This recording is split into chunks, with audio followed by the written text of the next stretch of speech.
കേന്ദ്ര ബജറ്റ് സംബന്ധിച്ച ചർച്ചകളിൽ കേരളത്തെ പരസ്യമായി അപമാനിച്ച കേന്ദ്രമന്ത്രിമാരായ ജോർജ് കുര്യനെതിരെയും സുരേഷ് ഗോപിക്കെതിരെയും വ്യാപക പ്രതിഷേധമാണ് ഉയരുന്നത്. കേരളം പിന്നോക്കം നിൽക്കുന്ന സംസ്ഥാനമാണെന്ന് ആദ്യം പ്രഖ്യാപിക്കൂ, അപ്പോൾ വേണമെങ്കിൽ സഹായം തരാം എന്ന മട്ടിൽ അത്യധികം അധിക്ഷേപ സ്വരത്തിലാണ് കേന്ദ്രമന്ത്രി ജോർജ് കുര്യൻ കേരളത്തിന്റെ ആവശ്യങ്ങളോട് പ്രതികരിച്ചത്. പണത്തിന് വേണ്ടിയുള്ള നിലവിളി നിർത്തി കിട്ടിയ കാശ് ഗുണകരമായി ചെലവഴിക്കാൻ നോക്ക് എന്ന വിധത്തിൽ അത്യന്തം ആക്ഷേപ സ്വരത്തിലാണ് മന്ത്രി സുരേഷ് ഗോപിയും പ്രതികരിച്ചത്. കേരളത്തിന്റെ വികസന മുരടിപ്പിനെ മറികടക്കാൻ ബിജെപിക്ക് ഒരു അവസരം നൽകൂ എന്നാണ് കഴിഞ്ഞ ലോക്സഭാ തെരഞ്ഞെടുപ്പ് വേളയിൽ ബിജെപി ഉയർത്തിയ പ്രധാന മുദ്രാവാക്യം. സുരേഷ് ഗോപിയും ജോർജ് കുര്യനും മന്ത്രിസഭയിൽ ഇടം പിടിച്ചതോടെ കേരളത്തിൽ നിന്നും 2 കേന്ദ്രമന്ത്രിമാരുണ്ടായി.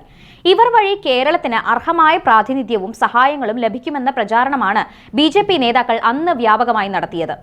എന്നാൽ അതെല്ലാം പൊളിറ്റിക്കൽ ഗിമ്മിക്കുകൾ മാത്രമായിരുന്നുവെന്ന് ഒരിക്കൽ കൂടി അടിവരയിട്ട് ഓർമ്മിപ്പിക്കുകയാണ് ഈ കേന്ദ്ര ബജറ്റും ചെയ്തിരിക്കുന്നത്.